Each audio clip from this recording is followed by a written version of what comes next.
ჩვენი საუბრისება იქნება რა გვეშველება ტრამპის ხელში.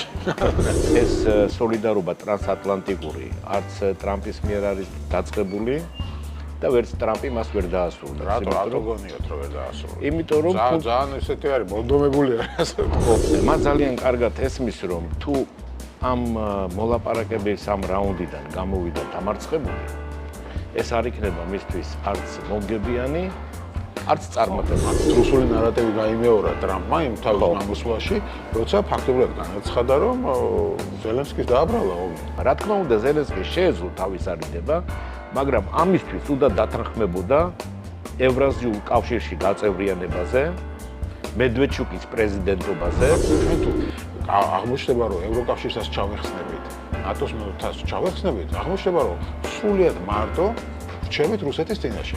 ჩვენ გადაყლაპვა იქნება დროის საკითხი. ნეიტრალიტეტის სქემა არის მხოლოდ კამუფლაჟი და ჩვენ აუცილებლად მივალთ მაშინ ევრაზიულ კავშირში გაწევრიანებამდე. მოხდება თუ ამერიკა დათანხმდა რუსეთის პირობებით ომის დასრულებაზე, რადგან ტრამპს ძალიან უნდა ომის დასრულება. ეს არ არის ომის დასრულება. ჩვენ ხო გამომიჯნეთ თავიდან. ეს არის ცეცხლის შეწყვეტის ხელშეკრულება 500-600 კილომეტრ კვადრატულს კურსკის ოლქში რა უნდა უქნათ. იქიდანაც უბრალოდ უნდა გამოვიდნენ უკრაინელები, ისე რომ ამის სანაცვლოდ არაფერი არ მიიღონ. რა გარიგებაა ეს? მოგესალმებით, მე ვარ ჟურნალისტი მერაბ მეტრეველი და ეთერშია გადაცემა პოლიტქალაქი. ტრამპის ერთვიანმა მმართველობამ მსოფლიო უკვე შოკში ჩააგდო. ამ ხნის განმავლობაში მან მოახერხა და არა მხოლოდ ადამიანები გააბრაზა, არამედ მთელი ქვეყნებიც კი.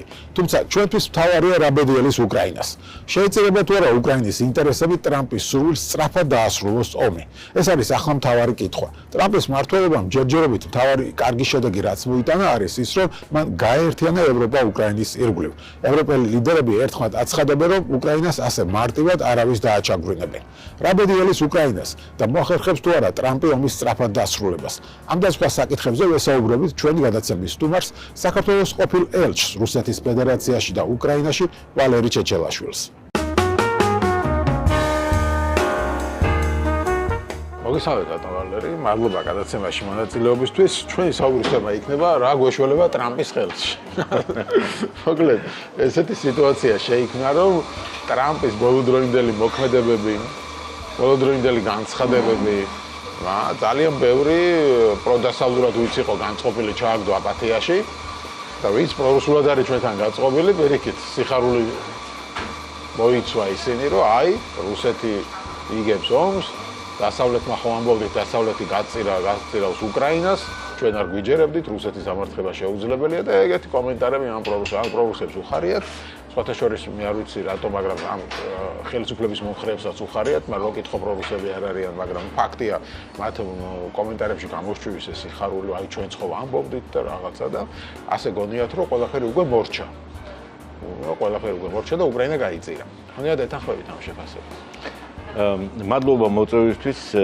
მინდა აღვნიშნო, რომ ეს არის ძალიან საინტერესო ფორმატი, მინდა მოგილოცოთ ეს ფორმატი და სიამოვნებით ვიღებ მონაწილეობას ამ გადაცემაში. რაც შეეხება ახლა ეს არის ფუნდამენტალური საკითხი, არა მხოლოდ ჩვენთვის, არამედ მთლიანად მსოფლიოსთვის. ესე იგი, ტრამპის მიერ დაწყებული ამ მსოფლიო ურთიერთობების გადალაგება შეეხება აბსოლუტურად ყველა ქვეყანას, მაგრამ მე მაინც ვფიქრობ და დარწმუნებული ვარ, რომ ფუნდამენტალური პრინციპი, რაც მდგომარეობს იმაში, რომ გლობალური წესრიგი ეფუძნება ტრანსატლანტიკურ სოლიდარობას, ამ ფუნდამენტურ პრინციპს ვერაფერი ვერ შეარყევს. და ეს სოლიდარობა ტრანსატლანტიკური არც ტრამპის მიერ არის დაწყებული და ვერც ტრამპი მას ვერ დაასრულებს. რატო გონიოთ რომ ვერ დაასრულებს? იმიტომ რომ ძალიან ესეთი არის მონდომებული რა ასე ვთქვი. ხო, არა, მონდომებული ახლა შეიძლება მასე ჩანს, მაგრამ დარწმუნებული ვარ იმიტომ, რომ ვადევნებ თვალყურს იმას თუ როგორ ხედავს ტრამპი ამერიკას.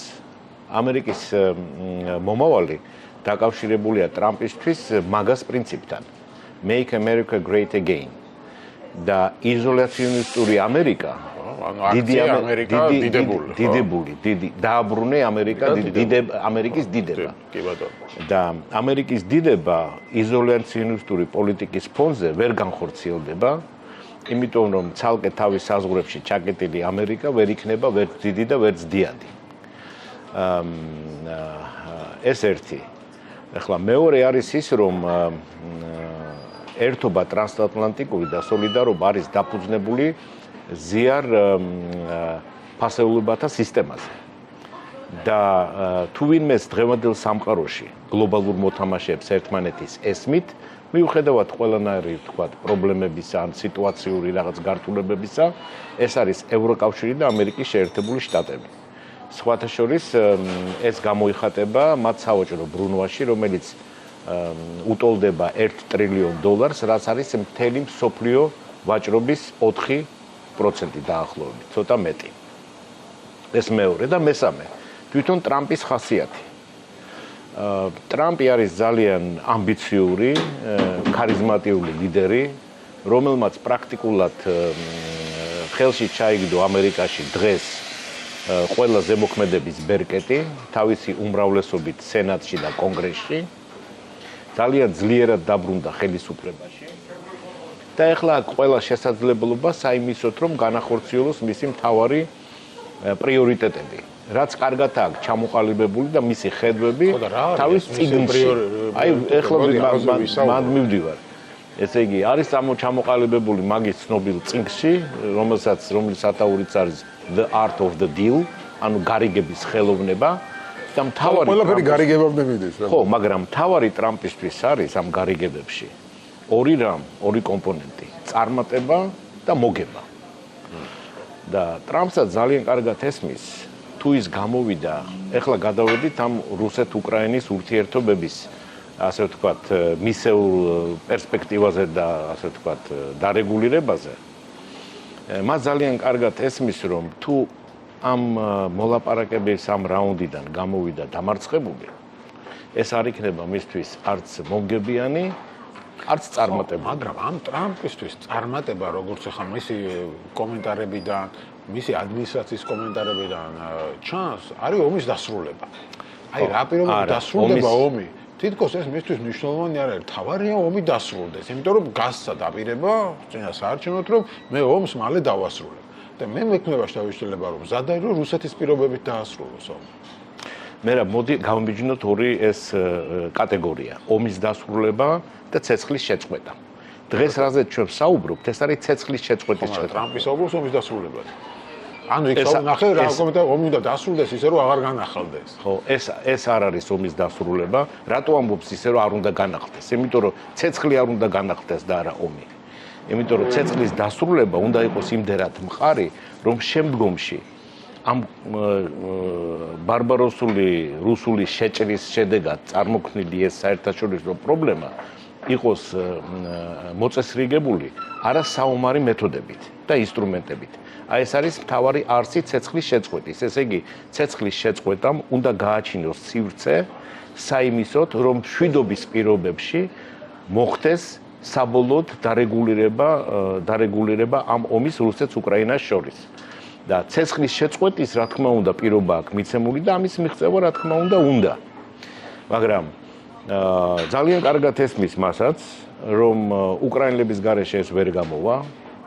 ეხლა ეს ყველაზე ძალიან, ესე იგი, აღმაშფოთებელი იყო გასაგებია, განსაკუთრებით მათთვის, ვინც არის უკრაინის პატრიოტი და საქართველოს პატრიოტი და მე ამორს ვერ ვყოფ და არ ვყოფ, იმიტომ რომ საქართველოს პატრიოტიზმი ნიშნავს უკრაინის პატრიოტობას. ვიღაცები ამბობენ, რომ პირიქით არის. ვიღაცები ამბობენ, მათ აქვს ამის უფლება, რომ ეს აზრი გქონდეთ, მაგრამ მე ამას ჩემას დაუპირისპირებ და ვფიქრობ, რომ ჩემი გამოცდილება უკრაინელებთან ურთიერთობების და რუსებთან ურთიერთობების ორივე ქვეყანაში ელჩი გახდით, მე მაძლევს იმის საფუძველს, რომ ასე ვთქვათ, წარმოვადგინო მყარად ჩემი შეხედულება ამ პრობლემაზე.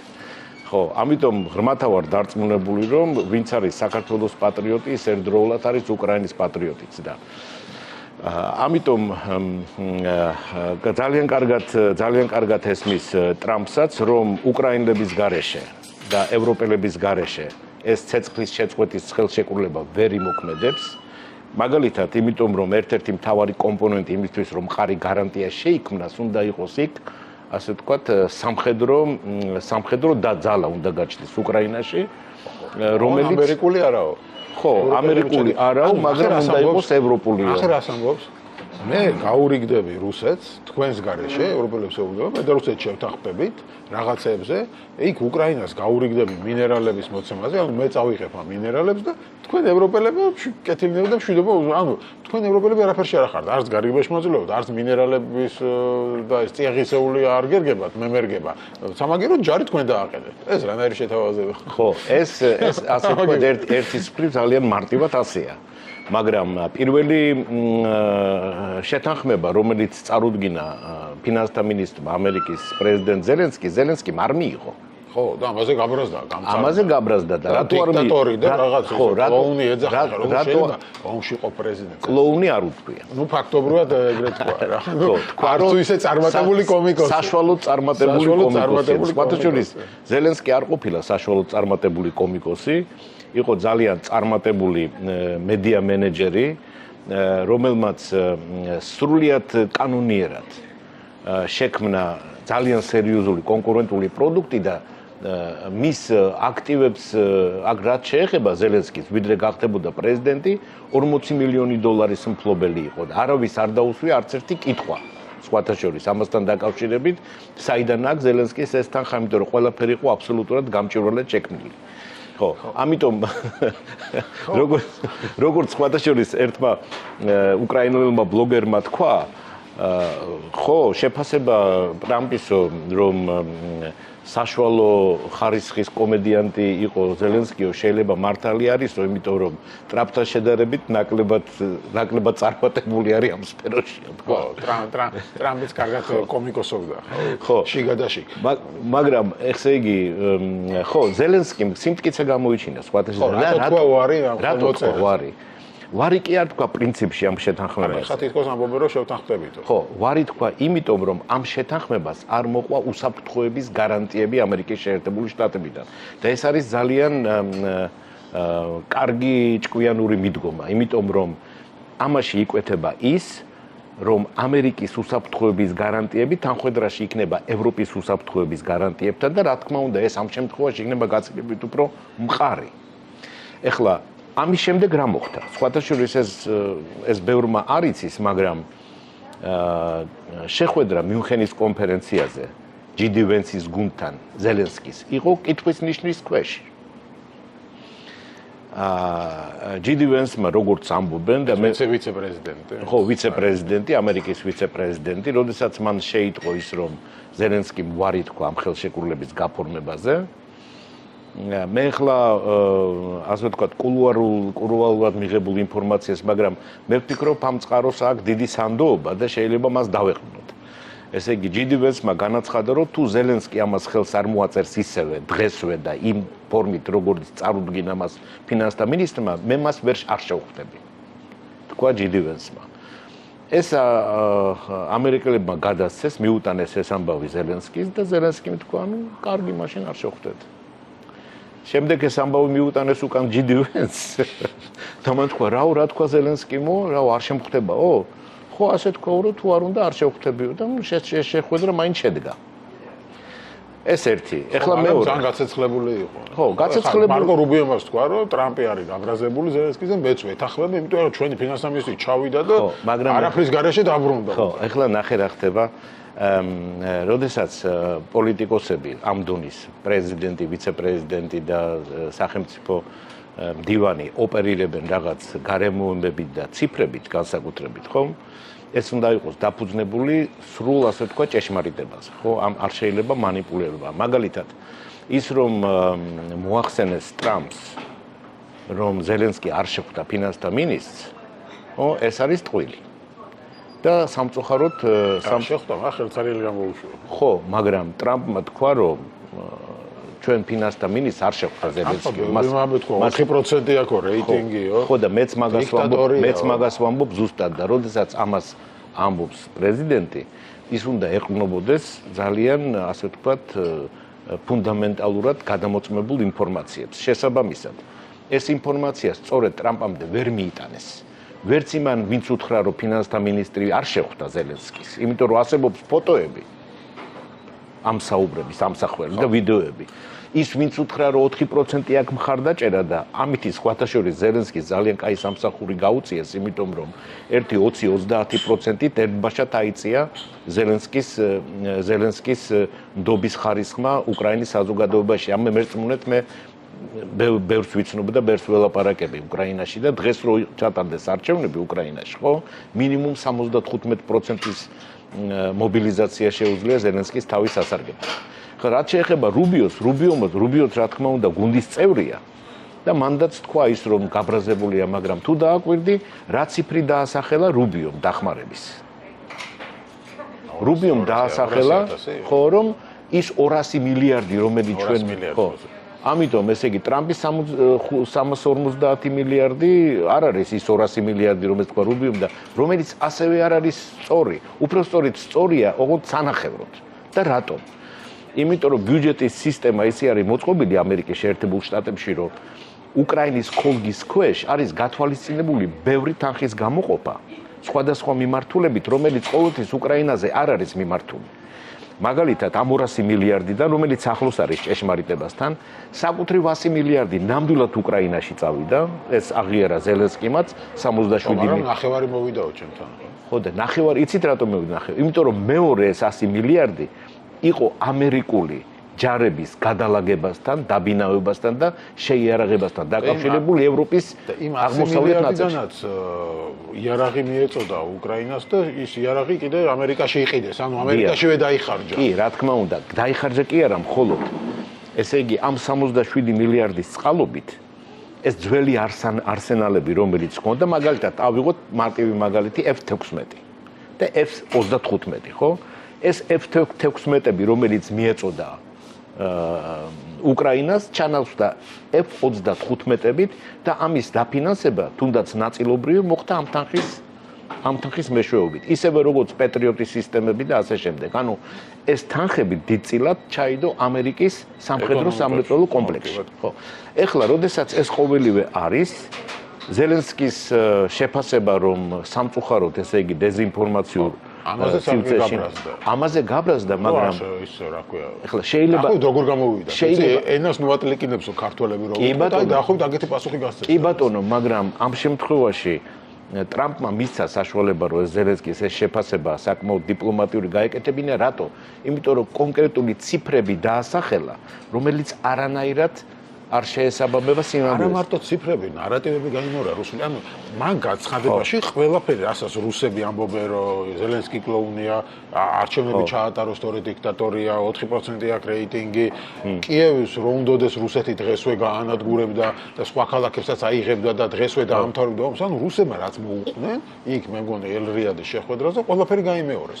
ანუ რუსული, ასე ვთქვათ, ნარატივი გაიმეორა ამერიკის ეს არის ზუსტად რაც გვაშფოთებს, ზუსტად ეს არის. მაგრამ ეხლა დაუბრუნდეთ იმას, თუ რაც წარმოადგენს ამერიკის საერთოდ პოლიტიკური სისტემა, ხო? ამერიკის პოლიტიკური სისტემა არის კარგად ინსტიტუციონალური სისტემა, ეს როგორც სახელმწიფო მოწყობის თვალსაზრისით, ასევე პარტიული მოწყობის თვალსაზრისით, ისევე როგორც რესპუბლიკურ პარტიაში შიგნით არის ხალხი, რომელსაც აქვს საკმაოდ კარგად მტკიცედ ჩამოყალიბებული საკუთარი ფასეულობების პრიორიტეტები. და ეს რესპუბლიკელები უკვე დღეს არ ერიდებიან კრიტიკას ტრამპის მიმართულებით. ეხლა, რა თქმა უნდა, დღეს ტრამპს აქვს ყველა შესაძლებლობა, მაგრამ როგორც პოლიტიკოსი, ის რა თქმა უნდა იძულებული იქნება, რომ გაუწიოს ანგარიში, როგორც რესპუბლიკურ პარტიას, ასევე ამერიკის პოლიტიკურ სისტემას და აი ამ ვითარებაში ეს ტრანსატლანტიკური სოლიდარობა ევროკავშირთან და ნატოსთან არის ის გადამწყვეტი კომპონენტი, რომელზეც ვარის თქმა არანაირად არ შეიძლება, იმიტომ რომ ეს შესაბამისად შეასუსტებს ასევე მის პოზიციებს რუსეთთან მიმართებაში და ვერაფერს აქედან ვერც მოგებას და ვერც წარმატებას ტრამპი ვერ მიიღებს. გამოითქვა ვარაუდი, რომ ტრამპს ურჩევნია რუსეთთან დავაგდეს იმის შიშით, რომ რუსეთი არ დავაგდეს ჩინეთთან. ანუ რუსეთ-ჩინეთის კავშირის გაწყვეტისთვის მზად არის უკრაინა გაწიროს. ოღონდ რუსეთთან დავაგდეს, რომ რუსეთი და ჩინეთი არ გაერთიანდნენ. ეს არის ერთ-ერთი თეორია, რომელთაც ამართებენ ახლა. ხო, ეხლა მაშინ აი ტრამპის ადგილას ნებისმიერი ადამიანი პირველ რიგში ხო, აი მისთან კომბინაციაზე მუშაობის დროს რუსებთან, ხო? დაეკითხებოდა ალბათ იმ ხალხს, რომელთაც აქვთ რუსეთთან მოლაპარაკების ხანძლივი გამოცდილება და რომლებიც ძალიან კარგად მაგალითებით რესპუბლიკელი იქნება ეს თუ დემოკრატი თუ უბრალოდ სპეციალისტი საერთაშორისო ურთიერთობების ან რუსეთის სპეციალისტი ძალიან კარგად აუხსნიდა თუ რატომ არ შეიძლება ენდო რუსეთის მიერ მოცემულ სიტყვას ან თუნდაც ხელმოწერილ დოკუმენტს. იმიტომ რომ რუსეთის ადმინისტრაციას არა მხოლოდ ელცინის, არამედ პუტინის პირობებში მთელი შლეიფი აქვს იმ გადაწყვეტილებების, რომელზეც აქ ხელი მოწერილი, მაგრამ აქ მერე ძალიან მარტივად დარღვეული. და ეს ეხება არა მხოლოდ უკრაინასთან, საქართველოსთან, მოლდოვასთან, ან სომხეთთან, ან ბელორუსთან ურთიერთობებს, თუნდაც ეს ეხება ამერიკის შეერთებულ შტატებთან ურთიერთობებსაც. და ამითი манипуლირებას რუსეთი ყოველთვის ახდენდა. ამიტომ ფსონის დადება ამერიკელების მხრიდან და ტრამპის მხრიდან იმაზე, რომ პუტინი რაღაცას დაპირდება და მე უპირობოდ ამას შეასრულებს და ჩაებმება ამერიკის მხარეს თამაში ჩინეთის სასარგებლოდ, მე ვფიქრობ ეს არის ძალიან მეამიტური ხედვა, რომელსაც კარგი ანალიზის შედეგად ის ინსტიტუტები ამერიკული, რომელიც 10 წლეულობი მუშაობენ რუსეთის პრობლემაზე, ძალიან კარგად მას აუხსნიან. ეხლა ბოლო დღეებში ისიც უნდა ვთქვათ, რომ გამოჩნდა უკვე გარკვეული რაღაც ოპტიმისტური ნიშნებიც იმასთან დაკავშირებით, რომ ეს დაძაბული ერთობას ეს ვითარება ბრუნდება თავის ნორმალურ კალაპოტში. პირველ რიგში მე მაქვს მხედველობაში წარმატებული მოლაპარაკებები სპეციალური წარმომადგენლის გენერალ კელოგის ზელენსკისთან და როგორც New York Times-ი წერს და ეს არის ძალიან კარგად ინფორმირებული გამოცემა, მინერალების შეთანხმება ძალიან ახლოს არის ხელმოწერასთან, ეს ერთი და მეორე გაეროს გენერალურ სესიაზე მომზადებული 24 თებერვლის 3 წლის თარიღთან დაკავშირებით მომზადებული რეზოლუცია ამერიკელების მიერ, რომელიც იქნება პირველი შემთხვევა იყო, რომ გაეროს რეზოლუციას უკრაინის თემაზე ამერიკა არ როგორც სპონსორი არ უერთდებოდა. არა, ეხლა თქვენს რომ ჩვენ დავაინიცირებთ რაღაც რეზოლუციას. მასე არ იყო, კი არ უერთდებოდა როგორც სპონსორი. ამბობდნენ ესეც დიპლომატიური კულუარებიდან გაეროდან გამოვიდა ეს ინფორმაცია, რომ არ ეთანხმებოდნენ იმას, რომ ჩაწერილი იყო გაეროს რეზოლუციაში რუსეთის აგრესიული ქმედებები უკრაინასთან მიმართებაში. რატო? ხო, აი რატო? კაი კითხვაა, რატო? მაგრამ მე ვფიქრობ, რომ ამას დანარჩენი, ვთქვათ, სერიოზული მოთამაშეები, მათ შორის უშროების საბჭოს წევრები, ისეთი როგორც არის საფრანგეთი და დიდი ბრიტანეთი, ამას ნამდვილად არ დაეთანხმებოდა, რო არ ვთქვათ, რომ საერთოდ ფართო კონსენსუსი არსებობს გაეროში იმასთან დაკავშირებით, რომ უკრაინა არის მსხვერპლი და რუსეთი არის აგრესორი. აი კიდე ერთი თემა, რომელიც რუსული ნარატივი გაიმეორა ტრამპმა იმ თავის გამოსვლაში, როცა ფაქტობრივად განაცხადა, რომ ზელენსკის დააბრალა ომი.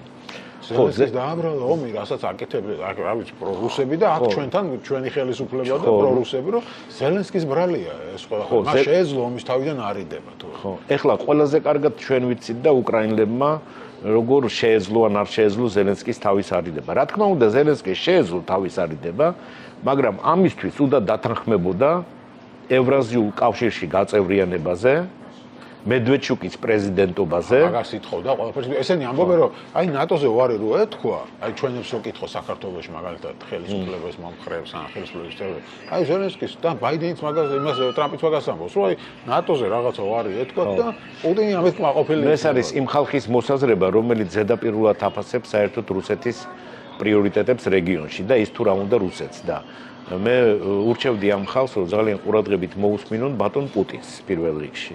მის გამოსვლებს, მიუნხენის ცნობილი გამოსვლიდან დაწყებული და სახელმწიფო სათათბიროში გამოსვლები დამთავრებული, სადაც ადამიანი პირდაპირ ამბობს, რომ საბჭოთა კავშირის ნგრევა იყო მე-20 საუკუნის ყველაზე დიდი გეოპოლიტიკური ტრაგედია და როდესაც ლაპარაკობს რუსეთის საზღვრებზე, ამბობს, რომ ეს არ არის მხოლოდ საბჭოთა კავშირი, ეს არის რუსეთის იმპერია მე-18-19 საუკუნის მიჯნებზე და მაშინ ფინეთი და პოლონეთი და ასე ვთქვათ, ბევრი სხვა ქვეყანა იყო რუსეთის შემადგენლობაში.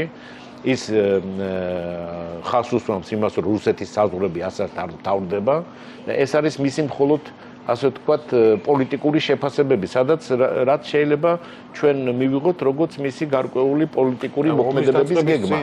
როცა გამოვიდა ომის დაწყების წინ პუტინი რაზე ილაპარაკა, რომ საბჭოთა კავშირიც კი არ არისო, ჩვენი ნოსტალგიაო, ჩვენი ნოსტალგია არის რუსეთის იმპერია. ხო და მეც ამას ვამბობ, მერაბ რომ აი ეს ხალხი რომელიც ამბობს რომ მხოლოდ ეხლა კიდევ ერთ მაგალითს მოვიყვან მაგასთან დაკავშირებით, ხო? მოლდოვა არის კონსტიტუციურად ნეიტრალური სახელმწიფო, რომელსაც არასდროს არ განუცხადებია ნატოში გაწევრიანების სურვილი. არასდროს. კონსტიტუციაში აქვს ჩაწერილი, რომ არის ნეიტრალური ქვეყანა. რა მოლდოვის ტერიტორიული მთლიანობის აღდგენას შეუწყო ხელი რუსეთმა ამის ხარჯზე? თუ შეწყვიტა თავისი ეს პროვოკაციული რაღაც მოქმედებები დნეპრისპირეთში თავისი იქ განლაგებული არმიის მეშვეობით. ეხლა, როდესაც ამბობენ, რომ რუსები სხვათა შორის პესკოვმა განაცხადა, ეხლა ხო ნატოა ჩვენი მთავარი პრობლემა და თუ გადაწყვიტავს უკრაინა შევიდეს ევროკავშირში, ეს არანაირი პრობლემას არ წარმოადგენსო. ეს არის მორიგი ტყვილი და შესაძლოა, იმიტომ მაიდანი ევროკავშირის გამო არ მოხდა. აი ზუსტად თუ ევროკავშირი რუსეთისთვის პრობლემა არ არის, მაშინ მოეწერა მიანუკოვის ხელი ასოცირების ხელში, რომ არც მაიდანი მოხდებოდა, და არც არაფერი. ზუსტად მათ მივდივარ და მე რომ უკვირდები, ასე ვთქვათ, ჩემ ურთიერთობებს რეტროსპექტიულად რო ანალიზებ რუსებთან, მე ვხვდები, რომ უფრო დიდი საშიშროება რუსეთისთვის არის ევროკავშირი ვიდრე ნატო. და რატო არის ასე? იმიტომ რომ ჯერ ერთი რო ვთქვათ, ევროკავშირი რას ნიშნავს? ევროკავშირის სივრცეში გაწევრიანება ნიშნავს იმას, რომ ქვეყანა აკმაყოფილებს აბსოლუტურად განსხვავებულ სტანდარტებს. ადამიანის უფლებები, არჩევნები, ასე ვთქვათ, პოლიტიკური პროცესი, დემოკრატიული ქვეყანა და ასე შემდეგ და ეს ნიშნავს უპირობო წარმატებას და ამ წარმატების მაგალითები გვაქვს ჩვენ თვალწინ, ხო? ყველაფერს თავი რო დავანებოთ, ავიღოთ პოლონეთი ან ბალტიის ქვეყნები. ჩვენ რამოდენიმე დღის წინ ქონდა კონფერენცია, რომელიც მიეძღვნა პოლონეთის თავმჯდომარეობის პრიორიტეტებს ევროკავშირში. და იქ სხვათა შორის პოლონეთის ახალმა ელჩმა ბატონმა არტურ გემბალმა ძალიან კარგი, ასე ვთქვათ, მაგალითები მოიყვანა. მან თქვა, რომ 1990-ში პოლონეთის შიდა ეროვნული პროდუქტი ერთ სულ მოსახლეზე იყო უფრო ნაკლები ვიდრე საქართველოში. იმიტომ რომ პოლონეთში მძვინვარებდა ძალიან მწვავე კრიზისი, მაშინ გახსოვთ თქვენ ეს იარუზელსკის პერიოდი და ასე შემდეგ, ხო? ეხლა სად არის პოლონეთი? ეხლა პოლონეთი არის წამყვანი ეკონომიკების ოცეულში. ესტონეთი, რომელსაც დაახლოებით იგივე განვითარების დონე ჰქონდა რაც საქართველოს. მას შემდეგ რაც გაწევრიანდა ევროკავშირში, მისი ერთ სულ მოსახლეზე შიდა ეროვნული პროდუქტი გაიზარდა $32,000-მდე და ჩვენი არის $8,000-ზე ცოტა მეტი, ანუ 4-ჯერ უფრო აღემატება ესტონეთში ცხოვრების დონე საქართველოში დღევანდელ ცხოვრების დონეს, ხო? ეს ნიშნავს რა არის ევროკავშირი. ეხლა ესტონეთი შეიძლება დიდი მაგალითი ვერ იყოს რუსეთისთვის, მაგრამ წარმოიდგინე რა ხიფათად აღიქვამს პუტინი და პუტინისტური რუსეთი წარმატებულ, განვითარებულ უკრაინას. ეს იქნება უდიდესი გამოწვევა რუსეთისთვის პუტინის გადმოსახედიდან. რატო? იმიტომ რომ რუსები დასვამენ ლეგიტიმურ კითხვას, თუ უკრაინას შეუძლია რომ განახორციელოს ეს დემოკრატიული ცვლილებები, განვითარება და მიაღწიოს ამ დონის უსაფრთხოებას და კეთილდღეობას, ჩვენ რატო არ ვაკეთებთ ამას? ეს ერთი და მეორე, მას ვერ წარმოუდგენია რუსეთს, რომ ყოფილი საბჭოთა ქვეყნები აღმოჩნდნენ სადმე სხვა ბანაკში. აი ეგ არის, ანუ ის კი არ არის უსაფრთხოება, მისთვის პრობლემა, რომ ნატო იქნის ჩვენთვის არის უსაფრთხოების პრობლემა. თუ უსაფრთხოების პრობლემაა, ფინეთი რო გაწევრიანდა ნატოში, რატო არა გაქვს პრობლემა? არ ვიცი, პეტერბურგიდან მეგონი, მართლა 40 კილომეტრია ფინეთის საზღვარი. ეს უფრო დიდი პირდაპირ პეტერბურგთან არის ფინეთის საზღვარი. ანუ გამოდის, რომ ფინეთი რო გაწევრიანდა ნატოს საზღვარი გადის პეტერბურგთან. ეს რატო არ უქმნის პრობლემას? ან მეორე მაგალითი. წყნარად თუ ნატო არის საზღვართან პრობლემა. ვინ არის შავ ზღვაზე, ვის მიიჩნევს დღეს რუსეთი მის თავარ პარტნიორად? თურქეთს. თურქეთი ნატოს წევრია. ხო, აი ზუსტად მან და ვარ მეც რომ ეს ყოფილი საბჭოთა კავშირის რესპუბლიკები არის განსაკუთრებით გამაღიზიანებელი ფაქტორი და ეს იქამდე მიდის მერაბ. მე ხო და ბევრი 25 წლის განმავლობაში ვაწარმოებდი მოლაპარაკებებს რუსეთთან სხვადასხვა ფორმატებში და ყოველთვის გრძნობდი, თითქმის ყოველთვის, მცირეოდენი გამონაკლისების გარდა, როდესაც მეორე მხარეს მართლა ძალიან ინტელიგენტი და ძალიან ну მაგალითად იგორ ივანოვი იყო ამისთანა საგარეო საქმეთა მინისტრი, ხო? ის განსხვავებული ადამიანი იყო და მასთან შეიძლებოდა ბევრი პრობლემის გადაწყვეტა, მაგრამ ძირითადად ვინც იჯდა იქეთ მხარეს და განსაკუთრებით ეს ეხებოდა აი საშუალო დონის დიპლომატებს და პოლიტიკოსებს, ხო? აშკარად ეთყობოდათ, რომ ამ მხარეს უბრალოდ ქართული დროშა თავისი არსებობით, აი თავისი ობიექტურობით, უბრალოდ ეს დროშა აღიზიანებდა და ამას ეს იყო სხვათა შორის ჩვენი დროშა იმდენად კიდევ არ აღიზიანებდათ, როგორც უკრაინელების დროშა საერთოდ. ხო, ანუ პირდაპირ თქვა პუტინმა უკრაინა ასეთი ქვეყანა არც არსებობდა. ხო, ასეთი ქვეყანა არ არსებობდა. ჩვენები ეთახმებიან ახლა ხელისუფლების პროპაგანდისტი შალვარამიშვილი გამოვიდა და მართალია რუსეთის პრეტენზიაო, მისიაო უკრაინაო. ხო, ну ეს მხოლოდ იმას ნიშნავს, რომ ის ხალხი, რომელიც ამაზე საუბრობს, იმან არ იცის არც უკრაინის ისტორია, არც უკრაინის კულტურა და არც უკრაინის ენა. და სხვათა შორის უკრაინული ენა ეს არის ერთ-ერთი ფუნდამენტალური არგუმენტი ამ კამათში, იმიტომ რომ უკრაინის ენა არის საწყისი სლავური ენების და ძალიან მარტივ მაგალითს მოვიყვანთ ამასთან დაკავშირებით. თუ თქვენ ძალიან კარგად იცით რუსული, თქვენ შეიძლება გაიგოთ უკრაინული, მაგრამ ვერ გაიგებთ პოლონურს. მაგრამ თუ თქვენ ძალიან კარგად იცით უკრაინული, თქვენ გაიგებთ პოლონურსაც, ჩეხურსაც, რუსულსაც, ბულგარულსაც, ეს იმას ნიშნავს, რომ ესე იგი საწყისი და პოზიციონირება უკრაინის ენის ამ სლავურ სამყაროში არის ცენტრალური. ამას წინათ კითხულობდი, რომ უკრაინული ენა რუსულთან რაღაც 60%-ით არის თანხმედრაში და პოლონურთან არის 80%-ით თანხმედრად. ხო. თანხმედრაში ჩეხურთან რაღაც 70%-ით. ხო და ეს არის ბელორუსულ ენასთან 80%. ანუ ყველაზე ნაკლებად არის რუსულ ენასთან თანხმედრაში. ხო, მაგრამ ეს ერთი მხარე და მეორე მხარე არის ის, რომ ეს ადასტურებს ჩემ მოსაზრებას, რომ პოზიციონირება უკრაინული ენის არის სადღაც ამ სლავური ენების შუაში და ეს ძალიან მარტივად ხაიხსნება. იმიტომ რომ ეს მოდის თავისი ფესვებით კიევის რუსიდან, რომელიც იყო ყველაზე ძლიერი სახელმწიფო. ხო, რუსეთი იყო მერე. ხო, ესე იგი, რო იყო კიევის რუსეთი, ხო და კიევი რო იყო ერთ-ერთი ულამაზესი და ერთ-ერთი ყველაზე მეტად განვითარებული ქვეყანა მაშინ ევროპაში, სხვათა შორის თბილისთან ერთად. იმიტომაც იყო ეს კავშირები იქიდან კიევის რუსათა და აღმაშენებლების დავით აღმაშენებლების საქართველოს შორის. მაშინ აი ამ პერიოდიდან მხოლოდ 4 საუკუნეში გაჩნდა პირველი ქვის შენობა მოსკოვში. და ეს არის ზუსტად რომ მოსვენებას არ აძლევს პუტინს. და ამიტომაც ესე იგი უკრაინის დაპყრობა არა მხოლოდ ფიზიკური დაპყრობაა ტერიტორიის, უკრაინის ისტორიის ჩანაცვლება უნდა რუსული ისტორია. ამტკიცება რომ იქიდან წამოვიდა რუსეთი, მაგრამ ამასთანავე ვკითხულობდი ასევე რომ ეს კიევის რუსეთის ტერმინიც მოგვიანებით არის შექმნილი სადღაც მე-18 თუ მე-19 საუკუნეში, ანუ თავი მაშინ არ ერქვა იმას ერქვა კიევის კნიაჟესტვად როგორც არის, ხო, დიდი ასე ვთქვათ ხო, ну მოკლედ ეხლა არ ერქვა კიევის რუსეთის და ერქვა მერე ისტორიკოსებმა დაარქვეს. ანუ ახლა მაგრამ ისტორიაში რო არ გადავიდეთ, მასე პუტინმაც თუ ჩვენ ვიტყვით რომ აი პუტინ რუსეთს სრული უფლება აქვს უკრაინაზე, რადგან თავისად მიაჩნია, მაშინ რუსეთს თავისად მიაჩნია საქართველოს. მაგ ლოგიკით. ჩვენ ხო გვახსოვს 3 წლის წინ იყო თუ 4 წლის წინ პუტინმა ერთ-ერთ ჟურნალისტს რო უთხრა, რა საქართველო იყავ, თქვენ საქართველო კი არა, თბილისის და ქუთაისის გუბერნია იყავით. აი ეს დამოკიდებულება აქვს რუსებს ჩვენს მიმართ, რომ ჩვენ საქართველოს კი არ ვართ, თბილისის და ქუთაისის გუბერნია ვიყავით და ასე უნდა შეიძლება მომავალში ასეც უნდა განვიხილავენ მათ შემადგენლობაში. უბრალოდ აქ ჩვენ რა გვაქვს ძალიან სერიოზული კოზირები რა არის ჩვენ მხარეს. ჩვენი ენა და ჩვენი ლიტერატურა. ხო, მაგრამ ეგ როცა ჭირდებათ, მაშინ ენაზე აკეთებენ აპელირებას. ხო, და როცა არ ჭირდებათ, მაგრამ ვერაფერს ვერ უშვებიან იმას, ვერაფერს ვერ უშვებთ, სხვათა შორის ძალიან აღიზიანებთ.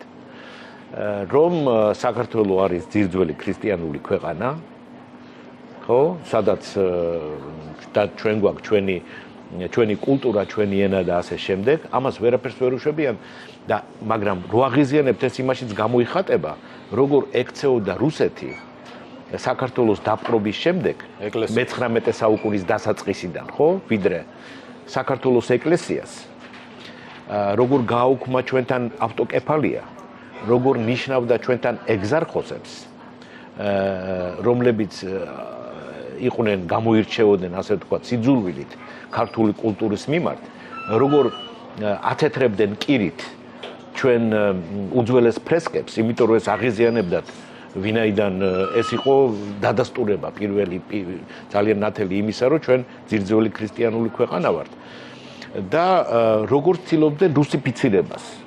და საიდანაც მოდის ეს კონცეფცია, რომ თბილისის გუბერნია, ქუთაისის გუბერნია და ასე შემდეგ, ხო? მაგრამ ეს არ გამოუვიდათ, რატომ? იმიტომ რომ ქართული გენი, ქართული კულტურა და ქართული ენა, ქართული დამწერლობა არიან ადამიანები, ვინც დღესაც ფიქრობენ, რომ რუსეთის პრეტენზიები ამ რეგიონზე, ყოფილ სოციალურ კავშირზე არის სამართლიანი და აბა რა გონიათ ეხა ამერიკას დაუთმობს საქართველოს. ეს მისი პრეტენზიები არის ფიქრობენ რომ სამართლიანი და ჩვენ მას უნდა შევეგუოთ, იმიტომ რომ რუსეთი დიდია, ჩვენ ვერ დავამარცხებთ, რუსეთი არ დაუშვებს იმას, რომ აქ ამერიკა შემოვიდეს და ამიტომ სხვა რა დაგვრჩენია ხა, ხო არ გავწყდებით, მოდით ისე დავთანხმდეთ ყველაფერზე რუსეთს. კი ბატონო, შეიძლება ამაში ლოგიკა იყოს ასე. კი ბატონო, მე რატო ვერ ხედავ? რუსეთი კი არ ვიყვარს და მოგწონს, მაგრამ სხვა გზა არ აქვს. მე მაგაში მე ლოგიკას ვერ ხედავ და რატო? აი ჩვენ სამეზობლოში ერთ მაგალითი მინდა მოვიყვანო. აზერბაიჯანი. როგორ მოახერხა აზერბაიჯანის ხელმძღვანელობამ და აზერბაიჯანის დიპლომატიამ საკუთარი საგარეო პოლიტიკურ პრიორიტეტების უზრუნველყოფა და განხორციელება ტერიტორიული მთლიანობის აღდგენის ჩათვლით. და როგორი პრინციპულია ამის ფონზე რუსეთის მიმართ. გაიხსენეთ ეს ბოლო დროზე. გეტყვი რომ საბაგეროთ აზერბაიჯანი არ მიდის ნატოში, არ მიდის ევროკავშირში და არ აღიზიანებს ამ რუსეთს. ჩვენც ეგრე მოვიქცეთ, უარი ვთქვათ ნატოზე, ევროკავშირზე. ხო, მაგაზე მაგ პასუხზე მე მოლდოვის მაგალითს მოვიყვანთ ისევ. მაგრამ აქ რა მინდა ვთქვა? ესე იგი, ის ხალხი, რომელიც ამბობს, რომ აი მაგ კონცეფციას ანვითარებს, ქვეცნობიერად ალბათ ისინი ფიქრობენ, მერაბ, რომ შესაძლებელია რუსეთთან ამ ურთიერთობების დალაგება და იმ საქართველოს შენარჩუნება, რომელიც ჩვენ გვიყვარს, რომელიც არის ნათელი, ლაღი, გახსნილი ქვეყანა, ლიბერალური ეკონომიკით, ადამიანის უფლებები და ასე შემდეგ. და მე მინდა ვთქვა, რომ ეს არის ილუზია, მეგობრებო. რუსეთი ამისთანა საქართველოს არ შეეგუება. რუსეთს მიაჩნია, რომ მისი პარტნიორი ან უნდა იყოს ყველაფერში მასთან დაქვემდებარებული სუბიექტი თავისი ცხოვრების წესით. ანუ რუსული პოლიტიკური ცხოვრების წესი უნდა იყოს გადმოღებული საქართველოსთვის. ეს შემიძლია დავადასტურო ორი ქვეყნის მაგალითით, სომხეთით და ბელარუსით. რატო არის ბელარუსი ამისთანა ყურმოჭრილი, ასე ვთქვათ, მეკავშირე რუსეთის? იმიტომ რომ პოლიტიკური რეჟიმი ბელარუსში არის კალკირებულად გადმოღებული პოლიტიკური რეჟიმი რუსეთიდან. და რატო აქვს სომხეთს პრობლემები რუსეთთან? იმიტომ რომ ფაშინიანი შეიძლება ის აკრიტიკოს, ბევრს არ მოწოდეს, მაგრამ ის არის ადამიანი, რომელსაც ჯერავს დემოკრატიის, რომელსაც არ ეშინია. არ პატიებენ იმას, რომ შეცვალა აი ეს კორუმპირებული რეჟიმი, რომელიც რუსეთს მოწონს. ხო და ამას არ პატიებენ, მაგრამ პაშინიანს ის რო შეეცვალა და ჩაენაცვლა და გამختارიყო ზუსტად ისეთივე რეჟიმი, როგორც მისი წინამორბედები იყვნენ, მაშინ პრობლემა არ ექნებოდა რუსეთთან, მაგრამ პაშინიანი არის ადამიანი, რომელსაც ჯერავს დემოკრატიის და რომელსაც არ ეშინია არჩევნების და რომელიც არ კლავს საკუთარ პოლიტიკურ მოწინააღმდეგეებს, არ ყრის მათ ციხეში და არ აძევებს მათ ქვეყნიდან. და ამიტომ ფილოსოფია ურთიერთობების პაშინიანთან ვერ ლაგდება პუტინის წინ. აზერბაიჯანის თემას რაც შეეხება, ხა აზერბაიჯანს იმის უფუნება აქვს, რომ თქვას უარი ნატოზეც და თქვას უარი ევროკავშირზეც, მარტო იმიტომ კი არა, რომ ნავთობი აქვს. არამედ იმიტომ, რომ თურქები არიან თვითონ ფაქტობრივად, ხო, თურქული წარმოშობის ხალხია და თურქეთთან აქვს სტრატეგიული ურთიერთობა. ანუ რუსეთი აზერბაიჯანს ვერ გადაყლაპავს ისე, როგორც ჩვენ გადავყლაპავს. იმიტომ, რომ აზერბაიჯანს გვერდით უდგას თურქეთი. და ფაქტობრივად თურქეთთან მოუწევს მე რუსეთს დაჯახება. ჩვენ ასეთი პარტნიორი არ აქვს. ხო, შესაბამისად რას ნიშნავს ეს? ჩვენ თუ აღმოჩნდება, რომ ევროკავშირსაც ჩავეხსნებით, ნატოს ჩავეხსნებით, აღმოჩნდება, რომ სრულიად მარტო რჩებით რუსეთის წინაშე. ჩვენი გადაყლაპვა იქნება დროის საკითხი. ხო, მე ნება მომეცი, რომ შენი თეზი განვავითარო ახლა მე. ეს არ არის მხოლოდ თურქეთი. ეს არის დიდი ტურანის პროექტი. სადაც არის ინტეგრალური ნაწილი აზერბაიჯანის. ეს არის თურქულ-ერევანის სივრცე, რომელიც მოიცავს გაცილებით უფრო დიდ სივრცეს, ვიდრე თურქეთ-აზერბაიჯანის ურთიერთობა. თურქმენეთი და ასე შემდეგ. თურქმენეთი, მაგრამ აქ არის ერთ-ერთი ძალიან მნიშვნელოვანი კომპონენტი პაკისტანი თავისი ბირთვული იარაღით. და ეს უდიდე, ამიტომ ეს არის გარანტია, ხო?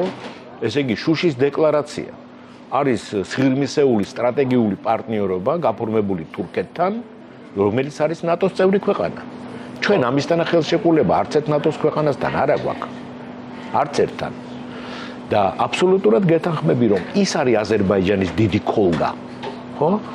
ტურანის პროექტი თავისი თურქული და პაკისტანური კომპონენტით. ჩვენი ქოლგა დიდი არის ის, რაზეც შენ ამბობ, ეს არის ევროატლანტიკა და ეს არის ევროკავშირი. ეს არის სინამდვილეში ჩვენი გარანტიები, ჩვენი მშვიდობის, ჩვენი უსაფრთხოების, ჩვენი კეთილდღეობის და ჩვენი განვითარების. კი ბატონო. და ამას თუ ჩავეხსენით და დავჭით ერთ-ერთზე რუსეთთან, ჩვენ არანაირი ბერკეტი არ გვექნება საიმისოთ, რომ საკუთარი თავი დავიცვათ და მაშინ უნდა ვაღიაროთ. აი იმ ხალხმა, რომელიც ამას ამბობს და ეს ნეიტრალიტეტის თემაც ხო არის ამასთან დაკავშირებული. იმან უნდა აღიაროს, რომ სინამდვილეში ეს ნეიტრალიტეტის თემა არის მხოლოდ კამუფლაჟი და ჩვენ აუცილებლად მივალთ მაშინ ევრაზიულ კავშირში გაწევრიანებამდე. კი, მე ხშირად ამას ვამბობ, გიგოს რომ არ გაღიზიანებს პოლიტიკა მეც მომწონს. ეთანხმები რომ რუსეთი არ უნდა გავაღიზიანოთ, მაგრამ სადამდე ამ არ გაღიზიანებს პოლიტიკას აქვს ერთი დიდი ნაკლი. სადამდე მიყვები ამ არ გაღიზიანებაში.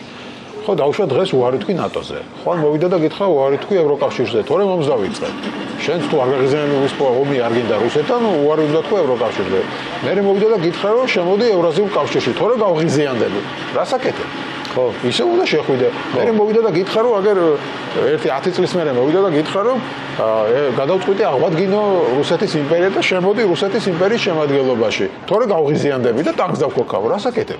ანუ შენ თუ მიყვები ამ აღიზიანების პოლიტიკაში, სადამდე მიყვები? წითელი ხაზი სად არის? ხო, აი ახლა ეს არის ძალიან კარგი კითხვა, რომელიც იმსახურებს მართლა გეტყვის რომ თბილისის და ქუთაისის გუბერნია იყავი, თორე გავღიზიანდები. თორე გავღიზიანდები, ხო.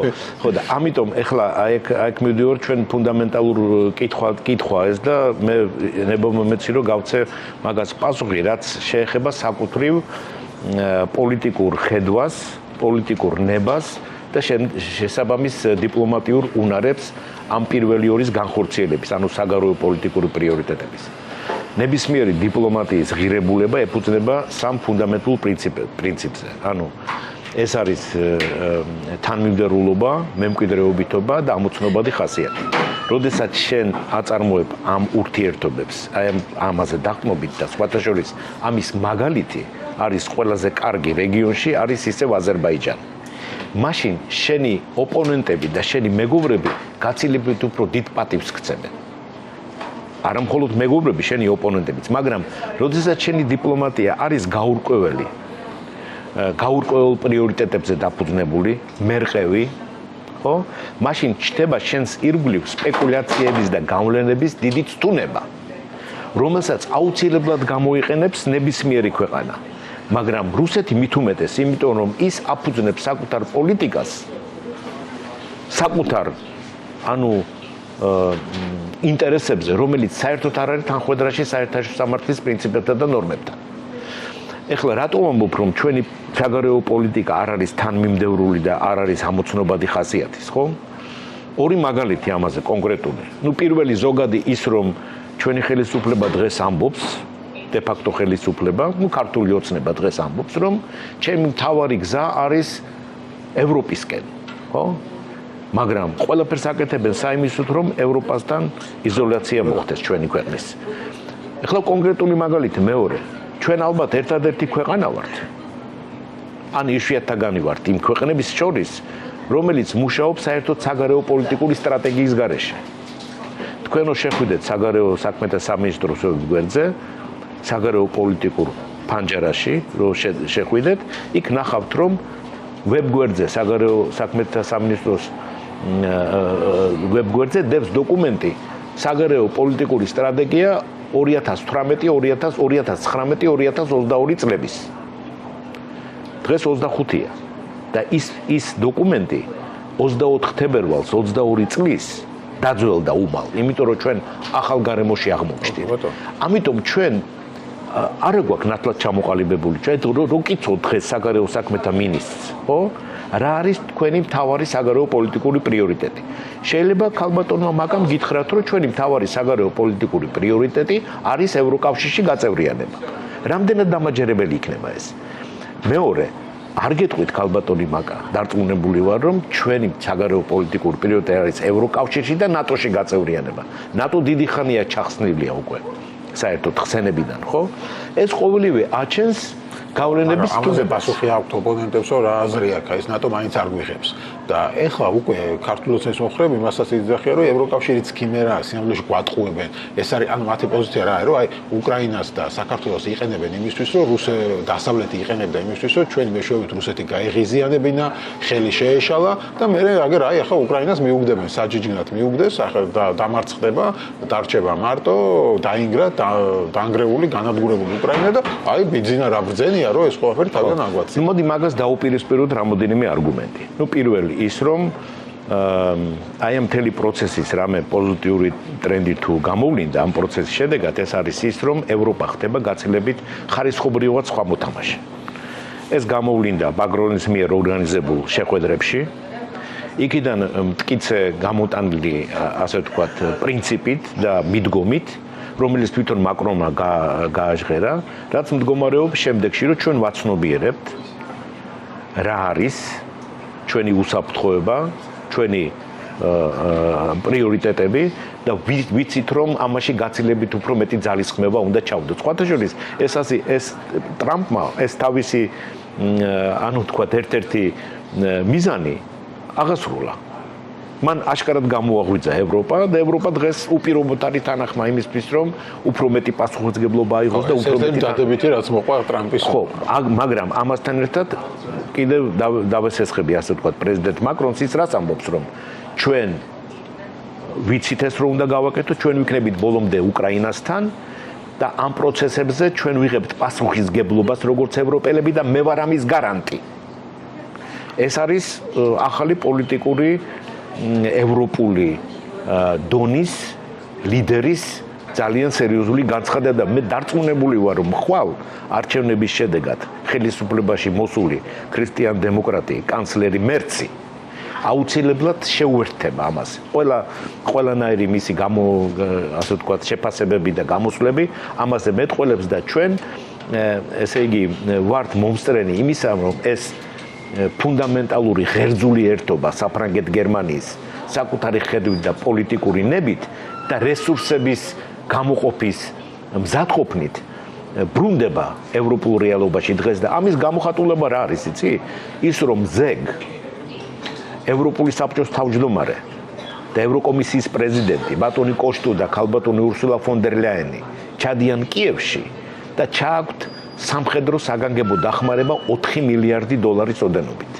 პლუს ევროპელებმა დაიწყეს საუბარი გრძელვადიან პერიოდზე 700 მილიარდი დოლარის გამოყოფის შესახებ უკრაინისთვის. შეადარე იმ ციფრებს, რაც დღემდე იყო უკრაინისთვის მეწოდებული. ეს მეორე და ეხლა ტრანსატლანტიკურ ერთობას რო დაუბრუნდეთ. რა თქმა უნდა, ამერიკა არის ყველაზე დიდი ეკონომიკა დღეს. ეს არის 30 ტრილიონი დოლარი. მაგრამ ევროკავშირის ეკონომიკა არის 20 ტრილიონზე მეტი, ანუ ნაკლები ვიდრე ამერიკის შეერთებული შტატების, მაგრამ უფრო მეტი ვიდრე ჩინეთის და ამას თუ დაუმატებთ ჩვენ სხვა თანმიმდევრულ პარტნიორებს უკრაინის, რომელიც მზად არიან და ადასტურებენ ამას კონკრეტული ქმედებებით, კონკრეტული დახმარებით, ხო? იაპონია, ნორვეგია, ავსტრალია, სამხრეთ კორეა და ასე შემდეგ, კრებსითად ეს ეკონომიკები აჭარბებენ ამერიკის შეერთებული შტატების ეკონომიკას. ამიტომ მე მივდივარ იმ მარტივ დასკვნამდე, რომ უკრაინას ყავს ძალიან თანმიმდევრული და ძლიერი პარტნიორები. მაგრამ მოხდება თუ ამერიკა დათანხმდა რუსეთის პირობებით ომის დასრულებაზე, რადგან ტრამპს ძალიან უნდა ომის დასრულება. ეს არ არის ომის დასრულება.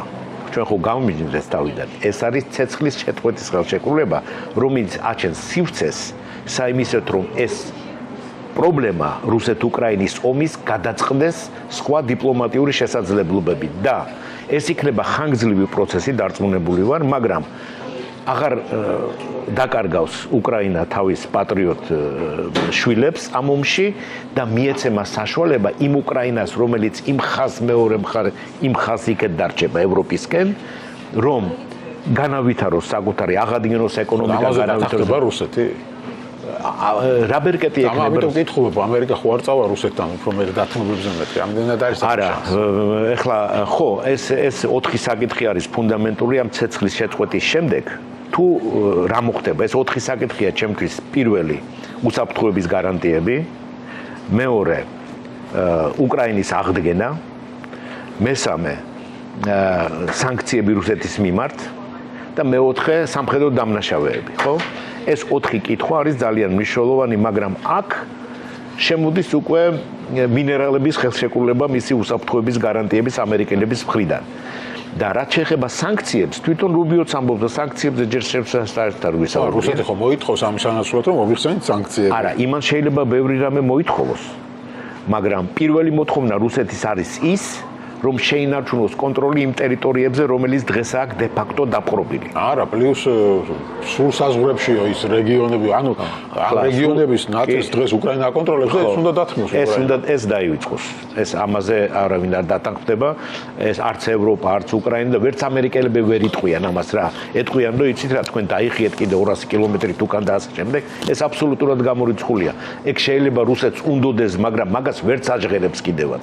დარწმუნებული ვარ. კარგი 500-600 კილომეტრს კვადრატულს კურსკის ოლქში რა უნდა უკნათ.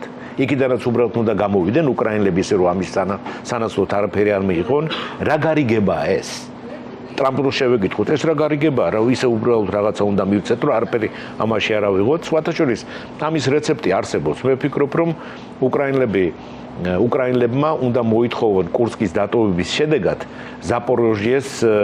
ზაპოროჟიეზე კონტროლის აღდგენა. ხო, თქო, არანაირი ტერიტორიის დათმობა ჩვენი მხრიდან არ იქნება. ხო, ну ესე იგი კურსკის დათმობაც არ იქნება. და რეალურად შენარჩუნდება ის ხაზი, რომელზეც დღეს არის განლაგებული უკრაინის საჯარო ფორმირებები, იმიტომ რომ აი ბოლო კითხვა იქნება, ასე პირობებში როგორც დღეს არის, აი ესე რომ დამთავრდა, გაიგოს ხაზი და ცეცხლის შეწყვეტა მოეწეროს, რატო ნიშნავს ეს რუსეთის გამარჯვებას ამ ომში? ბევრი დარწმუნებული არის ჩვენთან, რომ აი ასე თუ შენარჩუნდა, რაც დღეს არის, აი უკრაინამ წააგო და რუსეთმა მოიგო. არა, ეხლა ნახეთ ეხლა რა მიზნები ქონდა პუტინს, როცა ომს იწყებდა, ხო? რომელი შეასრულა იქედან? დემილიტარიზაციის მაგურად მიიღოს უფრო მეტად მილიტარიზებული უკრაინა. 10-ჯერ მეტად ვიდრე ომამდე იყო შეიარაღებული უკრაინა. ხო, დენაციფიკაცია, ანუ ზელენსკის ჩამოგდება და ასე შემდეგ. ზელენსკი უფრო გამყარებულია კი იძახის ეხა ტრამპი რომ არ აქვს რეიტინგი არა, სინამდვილეში სხვანაირად. ანუ რაში გამოვა? მოგება რომ ახლა 20% ნატოს შესუსტება უნდა და ნატოს შესუსტება უნდა და ნატო გაძლიერება. ნატო გაძლიერება და შვედეთი და ფინეთი და ნატოსთან საზღვრების შემცირება უნდა და საზღვრების უფრო გადი. რატო უხარიათ ჩვენთან საქართველოში რომ აი რუსეთი გამარჯვებული? ჩვენთვის თავარი პრობლემა ვიღაცა შეიძლება რუსეთს ახლა უხაროს, მაგრამ რა ეხლა ნახე როგორ არის. ну ჯერ ერთი უკრაინა ამ ცეცხლის შეწყვეტის შედეგად მიიღებს შესაძლებლობას, რომ სრული წავიდეს ევროკავშირისკენ ის ნაწილი, რომელიც უკრაინის კონტროლის ქვეშ იქნება, სხვათა შორის დანგრეული და გაჩაჩანაგებული ნაწილი უკრაინის, რომელსაც ის რჩება აქეთ მხარეს დროებით რუსეთის კონტროლის ქვეშ, იქეთ მხარეს ანუ სადაც უკრაინის კონტროლია, ნაკლები დაზიანება, ხო, ინფრასტრუქტურის და შენობების და ასე შემდეგ. ამიტომ უკრაინა ძალიან სწრაფად წავა ევროკავშირისკენ. რუსეთი იქნება იძულებული, რომ ძალიან სერიოზული თანხები დახარჯოს ამ დანგრეულ ტერიტორიებზე, რაც სრულად არ არის მისთვის ეხლა ხელსაყრელი და შესაძლებელი, იმიტომ რომ საკუთარი დიდი პრობლემები აქვს რუსეთს, მით უმეტეს ამ სანქციების სხვათა შორის მე-16 სანქციებსაც 24 თებერვალს მე-16 პაკეტს განაცხადებენ უკრაინაში ურსულა ფონ დერ ლაიანი და ბატონი ანტონიო კოშტუ, რომელიც ეხება ბევრ რამეს, ბანკებს, სატანკერო ფლოტს, ალუმინის ექსპორტს და ასე შემდეგ. ეს კიდევ ერთი დადასტურება, ანუ გაძლიერების. სხვათა შორის ეს კონსენსუსური გადაწყვეტილებაა და 27-მა საგარეო საქმეთა მინისტრმა მიიღო ეს გადაწყვეტილება უნგრეთის და სლოვაკეთის ჩათვლით სხვათა შორის. გასაგებია. ხო. და რაც თავარია ჩვენ. სადა ვარ ჩვენ ამ პროცესში? აი, როდესაც ეს ცეცხლის შეწყვეტის ხელშეკრულება დადგება, რომელ მხარეს აღმოჩნდებით? ეს ფიზიკურად ხაზი რო გაივლება, ფიზიკურად ეს საქართველოსზე არ გადის ეს ხაზი, ხო? ნუ ისე სიმბოლურად პოლიტიკურად გადის. ხო, მაგრამ პოლიტიკურად, აი პოლიტიკურ პროცესში სადა ვართ ჩვენ? იმ უკრაინის ნაწილთანა ვართ, რომელიც ხდება ევროპული, ევროკავშირთან დაახლოებული და რა შემდეგ. თუ ამ ხარეს ვჩებით რუსეთის წუმპეში, ჭაობში, ამ კეთროვანთა ბანაკში, აქედან ყველა გამომდინარე შედეგი. აქ ხა ჩვენი ხელისუფლების მიდგომა ისეთია, რომ ოღონდ ომი არ იყოს და თანახმად დავჭეთ ამ. აი ახლა კიდე ამ ხელისუფლების მათ მინდა უთხრა, რომ კი ბატონო, ომი არ იყოს და რაღაცა, მაგრამ კიდევ ერთი კარგი რამე რა არის, რომ ტრამპის ერთ-ერთი ფუნდამენტალური მიღწევა, რასაც თვითონ ამბობს, რომ აი მე ძლიერი ლიდერი ვარ და ეს არის ის, რომ ჩემ დროს ომი არ დაიწყებოდა. ხო? ესე იგი ჩვენ ტრამპის მოსვლით ომის არ უნდა გვეშინოდეთ. ჩვენ ომის არ უნდა თავი დავანებოთ, კაცო, მოლდოვაც ხო იქეთ აღმოჩნდება. მოლდოვა აღმოჩნდება, მოლდოვას დღეს აქვს ისეთივე პირობები, როგორც უკრაინას ევროკავშირთან. და ეს ჩვენი შინაზარდი პრორუსები და ქართული ოცნება რო იძახის, რომ აი ახლა ევროკავშირისკენ წასვლა და ასე შემდეგ ომს ნიშნავს, კი, მაგრამ მოლდოვა სადმე ომი არის მოლდოვაში? მოლდოვა ომი არ არის. ხო, მოლდოვასთან რატო ნიშნავს? თუ მოლდოვასთვის არ ნიშნავს ევროკავშირში წასვლა ომს, ჩვენთვის რატო ნიშნავს აუცილებლად ომს? ეს ერთი და მეორე, თუ ასე მოლდოვაში ომია? თუ ასე ჯერავთ რუსების და ასე ეშინიათ, მაშინ დაუკვირდნენ პესკოვის გამონად. ხო თქვა პესკოვმა, რომ ჩვენ არ გვადარდებს უკრაინის გაწევრიანება ევროკავშირში. ხო, დაუჯეროთ პესკოვს მაშინ, ხო და რაც თავარია ჩვენ უნდა ვიმუშაოთ, რომ ბარიკადების სწორ მხარეს აღმოჩნდეთ მშვიდობიან პირობებში, როდესაც გრძელვადიანი მშვიდობა, როგორც ამბობს ტრამპი და რასაც ემხრობა უკრაინა და ზელენსკი, დამკვიდრდება შესაბამისი გარანტიებით. ეს ნიშნავს იმას, რომ ეს გარანტიები ირიბად არა პირდაპირაც იმოქმედებს სამხრეთ კავკასიაზე, ჩვენ მივიღებთ ამ მშვიდობის პირობებში საკუთარი გადაწყვეტილებების მიღების უფრო ფართე მანევრის სივრცეს და ეს უნდა მიმართოთ საიმისოდ, რომ გამოვაცხოვროთ ჩვენი ურთიერთობები ევროკავშირთან, დაუბრუნდეთ აღვადგინოთ ჩვენი სრულფასოვნა ჩვენი კანდიდატის სტატუსი და დავიწყოთ გაწევრიანების პროცესი. მაგრამ პრობლემა ის არის, რომ ამ ხელისუფლებას დღევანდელს de facto-ს იმდენად აქვს უკვე დაკარგული ნდობა ევროპელ წარმომადგენლებთან, რომ ახალი არჩევნების გარეშე და გადახალისების გარეშე მთავრობის, ხელისუფლების და პარლამენტის ჩვენ ეს შესაძლებლობა ვერ გაგვეხსნება. ნუ აი მაგალითად წარმოვიდგინოთ ფანტასტიკური ვითარება.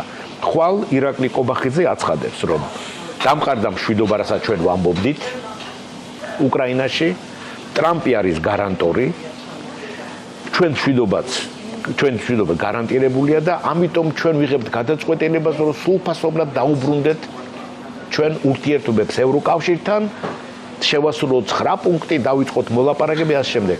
აი წარმოვიდგინოთ ეს ფანტასტიკური ვითარება, ხო? მაგრამ ეს რო წარმოვიდგინოთ, რეაქცია ევროკავშირიდან დადებითი არ იქნება.